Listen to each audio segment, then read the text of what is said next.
of course, alam natin lahat na flagship product ng IM Worldwide ang pure barley natin.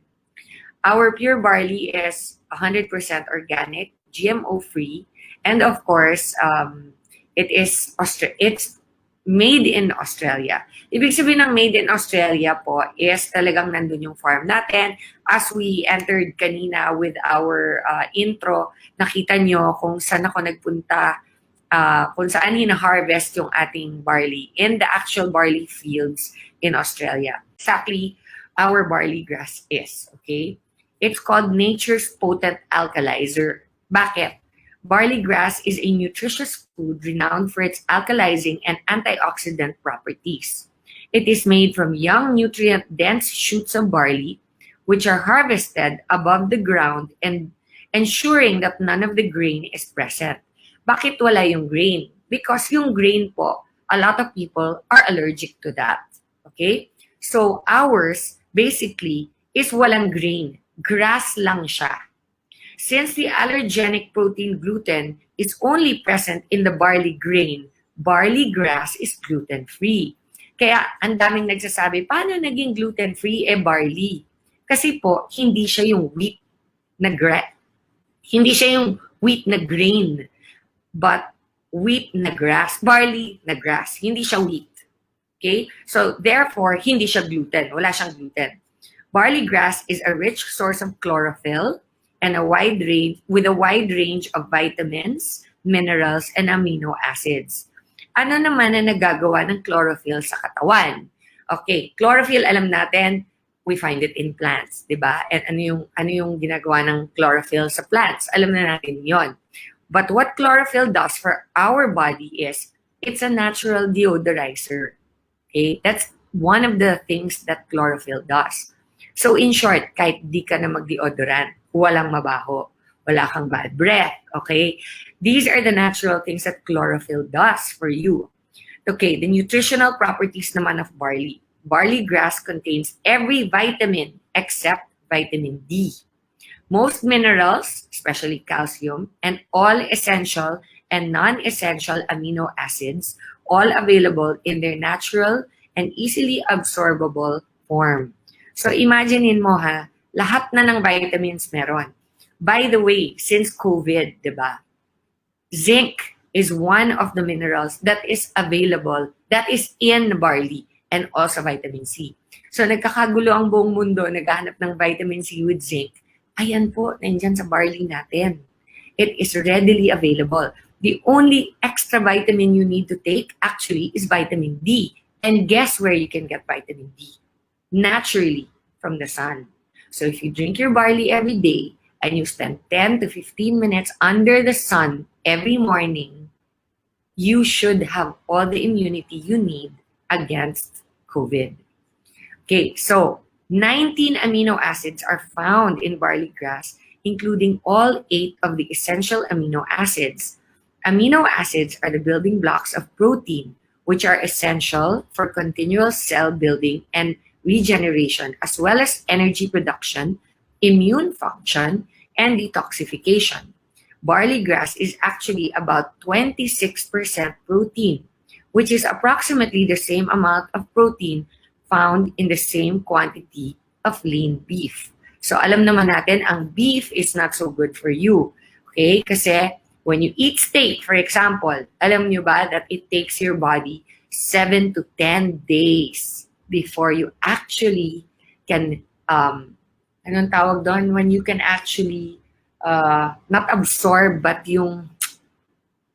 when your body can actually process the meat that you actually ate. Kumbaga, it takes that long for your body to take it in, eat it, for it to be able to flush out of your system. It takes 7 to 10 days.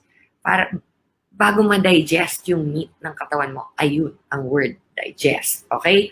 So, instead of eating that, what you should be eating is more quality foods like our barley. Kasi mas madaling ma-absorb ng katawan with all the nutrients. Barley grass also contains a number of living enzymes and flavonoids that function as potent free radical scavengers. These compounds make barley grass a great nutritional supplement that provides antioxidants and anti-inflammatory nutrients. In fact, some studies show that barley grass extract may be very beneficial nutritionally for many health problems, including gastric ulcers, high cholesterol levels, and cancer. Alkalizing properties. Okay, what are the alkalizing properties? Barley grass is naturally alkaline. So, what causes sickness is acidity. If you're acidic, that will cause sickness. Now, barley grass is one of the highest alkaline products, or what do you call it? Vegetable filled with nutrition that there is on the face of this earth. So it helps neutralize excess acidity in your body. It's also a rich source of chlorophyll. Pag-usapan na natin yan. The green pigment that is necessary for making sugars by plants via photosynthesis. Chlorophyll is one of the most potent alkalizing plant nutrients needed to maintain in an alkaline body. So, kailangan natin ng chlorophyll for us to maintain an alkaline level sa katawan natin. Green barley also contains an array of alkalizing minerals such as potassium, magnesium, and calcium, and zinc. Okay. Green barley contains high concentrations of naturally occurring substances with antioxidants and anti-inflammatory properties. Okay. So, ang number one na pinakamagandang, alkalizing property ng ating barley is ang tinatawag na superoxide dismutase. Okay? It's a living enzyme. Ngayon, itong superoxide dismutase, sa buong mundo, sa barley lang talaga siya nakahanap at those levels. Ano ba yung ginagawa nito? Tawagin na lang natin siyang SOD kasi nakakabulol yung superoxide dismutase. Okay, so ang SOD is the importance in the body is clearly demonstrated by a study which showed that mice as in daga, lacking the gene coding for SOD, died within the first 10 days of life due to heart attack. Fatty liver, accelerated age-related muscle loss, and metabolic acidosis. A deficiency of SOD was shown in another study to lead to widespread free radical damage, leading to the development of liver cancer later in life. So, itong SOD enzyme na to, ito po ay super important sa katawan. And that is why barley, our barley from Australia, organic barley, has the highest form. It's not just SOD that is responsible for green barley's potent antioxidant and detoxifying effects. One study shows that the complete green barley extract was found to be more beneficial nutritionally for rheumatoid arthritis than the consumption of only the isolated SOD. That means, hindi lang SOD, pero SOD in barley. Ang super galing. Okay? So, it's like magaling na yung SOD, pero pag nasa barley, level up pa siya lalo. Okay? At saka mahirap mahanap ang SOD on its own. You normally find it in food such as plants. Now, the beauty about our barley is that it's so concentrated. One sachet of 3 grams is para ka na kumain ng 1 kilo, 2 kilo, 3 kilo na raw na barley. Depending on the amount of sachets that you drink per day, diba? Okay, so, isa na tayo. This is most likely due to the synergistic action of various phytonutrients in green barley rather than just the SOD content. Another important compound found in barley is 2-OGIV. This was shown to inhibit superoxidized and hydroxyl radicals by 97 and 91% respectively. These are 2 of the main damaging free radicals in the body. It also contains protein functions B4D1 and D1G1, which are shown to have an anti-inflammatory action better than aspirin when given intravenously. Imagine that means that it prevents heart attack, it prevents stroke, it prevents aneurysms, all of the blood functions that normally cause these sicknesses, our barley can prevent. Green barley also contains, ano pa ba? Anti-mutagenic properties, which means that components in barley grass are able to inhibit damage to the body by cancer-causing compounds. Chlorophyll may be partly responsible for this action, as recent studies have shown that it protects cells against radiation, supports blood cells productions, and inhibits cancer development. Okay, so nung ako po ay nagka-cancer, the one thing that I remember very well is before I started taking the barley on my first chemo treatment, sobrang sama ng side effects sa akin ng chemo. To the point where para akong gulay for the next 21 days. And ang problema doon is once you have your first treatment, 4 kasi yun 4 rounds of chemotherapy. After you have your first treatment, pag hindi ka naka-recover by 21 days, yung white blood cells mo hindi nakabalik sa normal levels. Kasi wipe out niya yan yung chemo mo will wipe out all your white blood cells. So by the time you reach your 21st day, if your white blood count is not back to normal, meaning your immunity is still not okay, then the doctors will not give you your second dose of chemotherapy. If they don't give you your second dose on time, back to zero ka na naman. So imagine kung 4 yung dose mo. First dose mo, binigay sa'yo. Di ka umabot ng 21 days. Yung white blood count mo, hindi pa rin nakaka-recover. So, hindi nila pwedeng ibigay yung second dose. So, ang mangyayari, wait nila until bumalik yung white blood count mo to normal. And then, they'll give you your first dose again. So, what happens kung panay hindi mo makuha yung second dose within 21 days? So, balik ka ng balik sa first dose. Number 1, mahal na. Number 2, sobrang toxic sa katawan. That's why I really researched. And this is what the beauty of our amazing barley has done. By the time I discovered our amazing barley, I started drinking it immediately. And upon my second chemotherapy, within 4 days, my white blood count was back to normal. Can you imagine? 4 days. So, if it's normally 21 days, 4, 8, 12, 16, how many? Within 5 days. Normally, di ba? 1/5 of that would have been the amount of time. But mine wasn't even 1/5 of the time. It was 4 days. So, in 4 days, what my body did was recover what normally took it 21 days. That's what our barley does. It's pretty amazing, don't you think?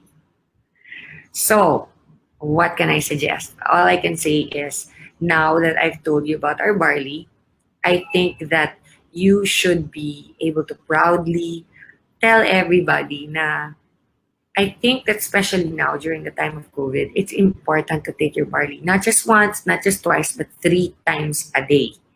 Better safe than sorry. Ako po, talagang I'm basically one of those people na medyo delikado ang kalagayan ngayong COVID, diba? Kasi may predisposed sickness ka na, which with me was my cancer.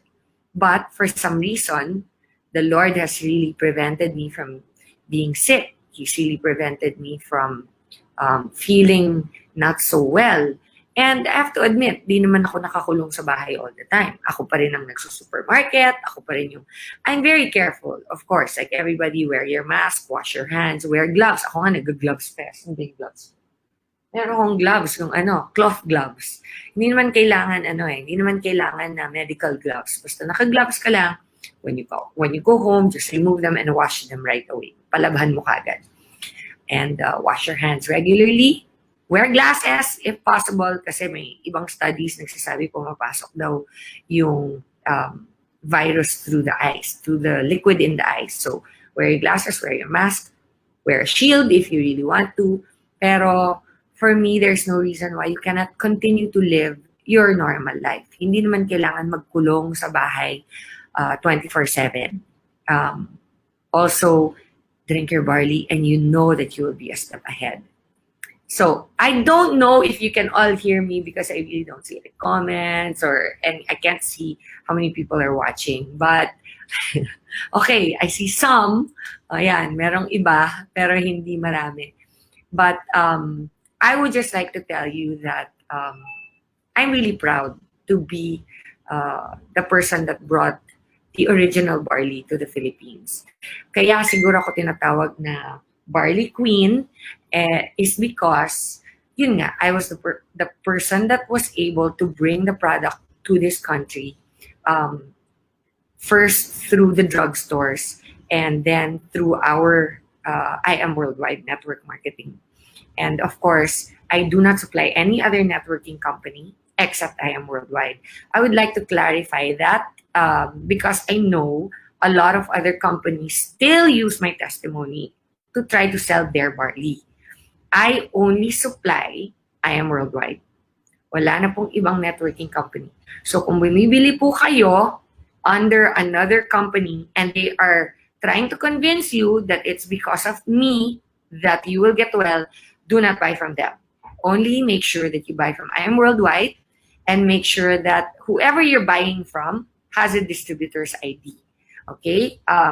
Meron na rin po kaming reports na may mga nagbebenta ng fake. So, I would advise you not to buy in Lazada or yung mga online companies because you never know if you're buying the original.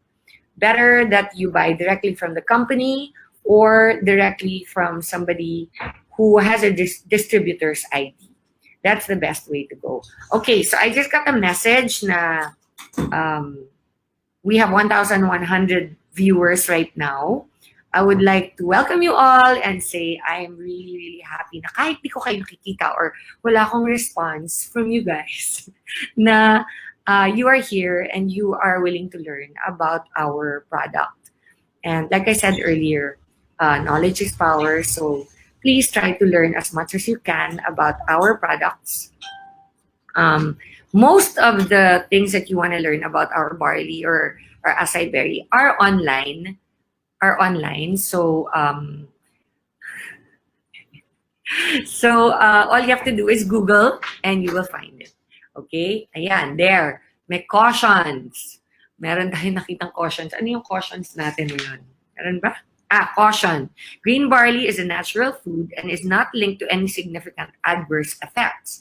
However, due to its detoxifying properties, it is best to start at a low dose and gradually increase the dose to avoid any detoxification symptoms.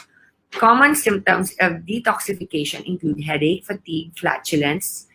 Yung flatulence, ibig sabihin nun yung gassy. You become gassy. Increased bowel movement and water excretion. These symptoms should cease within 24 to 48 hours. Okay? However, many people do not suffer from detox symptoms at all. That does not mean you're not detoxifying. It just means na wala kang symptom. Parang yung sa COVID, asymptomatic ka. Okay. So ensure you drink plenty of filtered water and eat a healthy diet to support your body's detox efforts. Barley grass is a rich source of vitamin K, which is an important vitamin for blood clotting. Therefore, it's important to discuss this with your doctor if you are taking blood-thinning medications. That's the only time na kailangan mong mag-isip or mag-inquire sa doctor mo is kapag meron kang mga blood-thinning na ginagamit. Aside from that, anybody from birth to old age can take our barley very, very regularly. There's no problem with that. Many people ask me, bakit po meron akong nararamdaman na ganito or meron po ako biglang breakout sa muka or allergic reaction.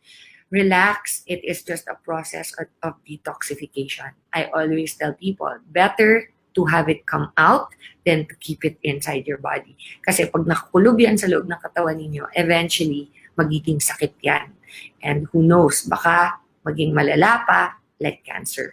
So to prevent any of those things, what you have to do is detoxify. And like I said earlier, detoxify by starting with 1 or 2 sachets per day and increase 3 to 4 days later. You can start taking 3 sachets.